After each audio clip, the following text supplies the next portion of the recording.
Stephen Bush. Chairman Graham and Goss, Ranking Minority Members Shelby and Pelosi, and members of the Senate and House Intelligence Committees.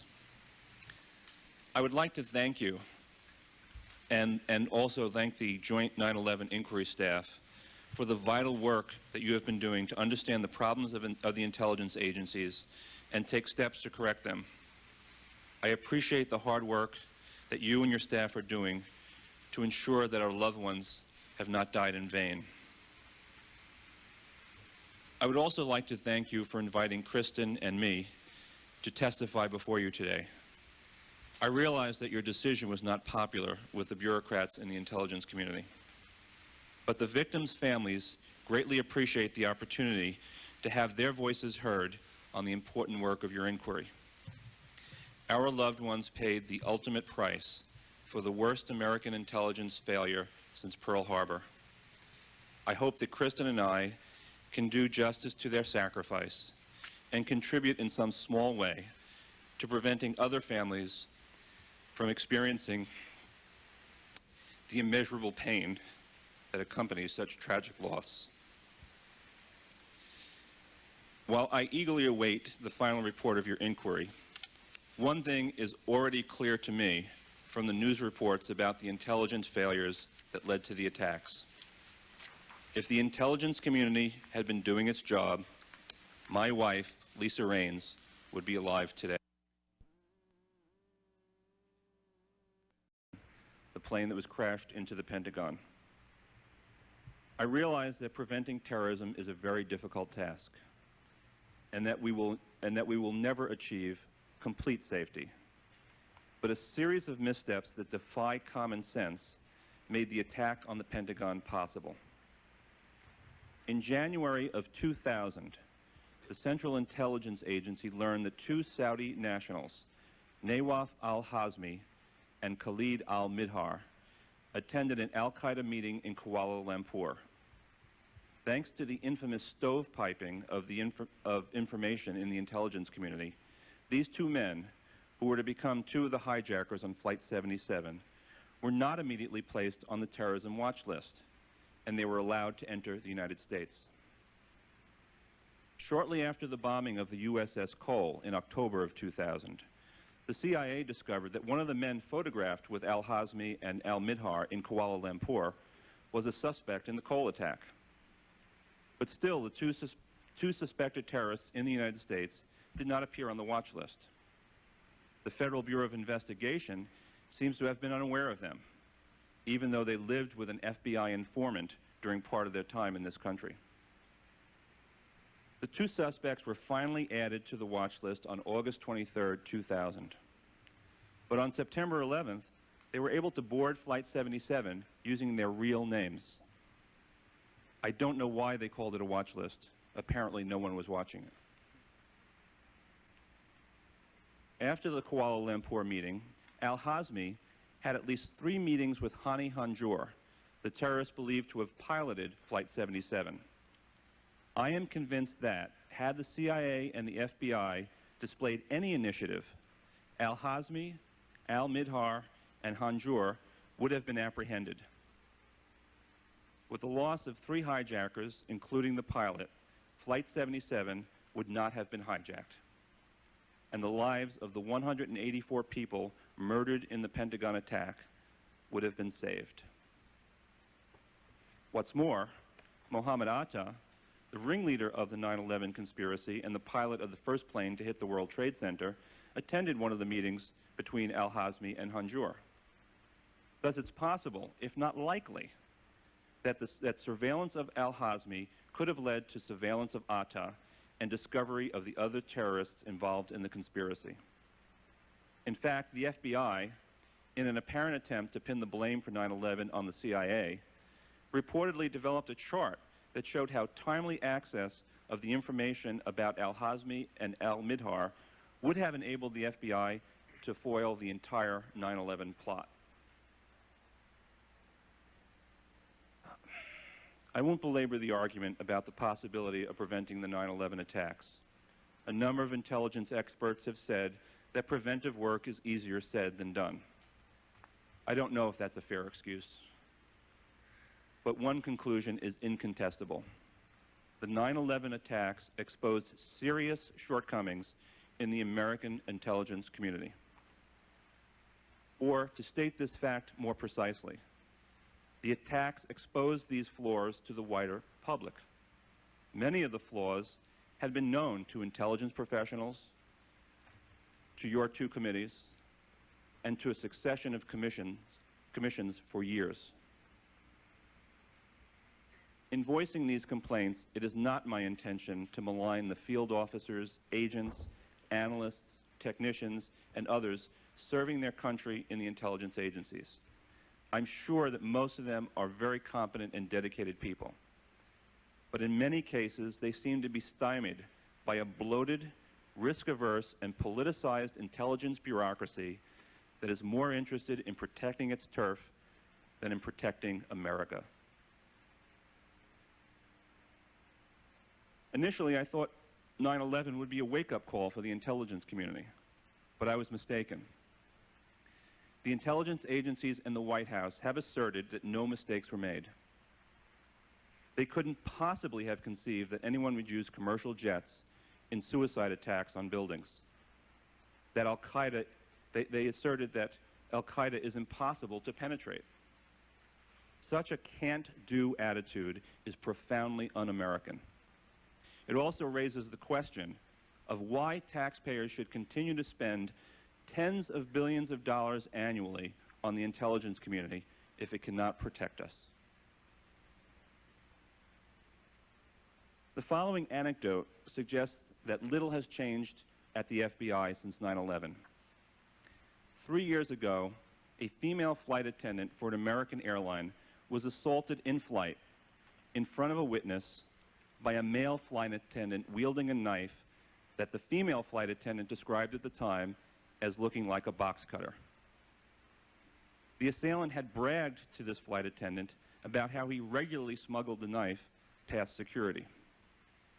The woman reported the incident immediately, but the airline dropped the case without explanation. Immediately after the 9/11 attacks, the female flight attendant, noting the parallels between her assailant and the hijackers, reported the incident to the FBI. An agent interviewed her, but later told her that the FBI couldn't find the male flight attendant because he no longer worked for the airlines. I had a private investigator yesterday do a search for me using public databases, and within a matter of a few hours, he was able to tell me the current address of this male flight attendant and also report to me that he is indeed still an employee of the airline in question. Nearly a year later, the female flight attendant grew frustrated and asked her congressman to investigate. The congressman sent the request, including the original incident report describing the weapon and the assault, to FBI headquarters. Within a few weeks, the woman received a letter from the FBI explaining that the matter fell outside the Bureau's jurisdiction. I find this response unacceptable, not only because assaulting an airline crew member in flight is a federal offense, but also because a violent man who smuggles knives onto planes should have received more attention from the FBI than this man apparently did. The time for incremental reform of the intelligence community ended on September 11th, 2001. The ossified intelligence bureaucracy must now be thoroughly restructured. If it isn't, the next attack may involve weapons of mass destruction, and the death toll may be in the tens of thousands, or even hundreds of thousands. I urge you, please, seriously consider making the following changes in the intelligence community. 1, put someone in charge of intelligence. Stovepiping is an inevitable consequence of competition among agencies. Only a strong leader with authority over all of the intelligence agencies can force them to share information. In principle, this is the President's job, but he has limited time to spend on intelligence. There should be a cabinet-level official with authority over all of the intelligence agencies. 2, establish a new domestic intelligence agency similar to Britain's MI5. This agency would have no law enforcement powers and would work with the FBI when criminal investigations and arrests were necessary. The FBI would retain a small intelligence unit to serve as a liaison with the intelligence community. Domestic intelligence professionals cannot flourish in a culture that rewards people for the number of cases solved or the number of arrests made. 3, develop closer links with state and local law enforcement agencies. There are 700,000 state and law enforcement officers who can provide help by providing the intelligence community with raw intelligence and by acting on threat assessments issued by the federal government. 4, create a new clandestine service. Human intelligence has become a lost art at the CIA. A new clandestine service should be established and must be protected from second guessing by the risk-averse, politicized bureaucracy. 5, share more intelligence with other countries. American intelligence agencies have obtained much valuable intelligence from foreign intelligence services, but the American agencies have a reputation for not reciprocating. If we want to maintain the flow of information from these other services, we must be more generous with the information we provide them. 6, require all intelligence reports be uploaded immediately to Interlink, the intelligence community's secret online database. IntelLink, the intelligence community's secret online database. This will help foster information exchange at all levels of the intelligence community. 7, reorient the National Security Agency to be a hunter of information rather than a gatherer. The volume of electronic communications has grown exponentially to the point where intercepts cannot be translated in a timely manner. We've all read about the 2 intercepts on September 10th that warned of something to happen on September 11th that were translated on September 12th. The agency must learn to focus its resources on those communications links most likely to yield information about terrorist threats. 8, upgrade technical intelligence. The proliferation of new communications technologies has hampered the NSA's ability to intercept messages. Some of the nation's best scientists and engineers should be assigned to a Manhattan Project-style program aimed at making breakthroughs in new technologies for monitoring electronic communications. 9, set up a separate oversight subcommittee specifically for intelligence on terrorism.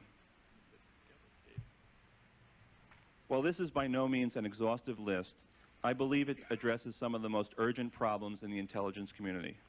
Whether you decide to accept or reject these specific recommendations, I hope you will agree that the monumental tragedy of 9/11 requires changes far more sweeping than the reform measures that have been implemented in recent years. Finally, I join Kristen in urging Congress to establish an independent commission to study the events surrounding the 9/11 attacks. While the work of your inquiry is invaluable, it has become clear that you cannot complete a thorough, comprehensive investigation by the end of the 107th Congress.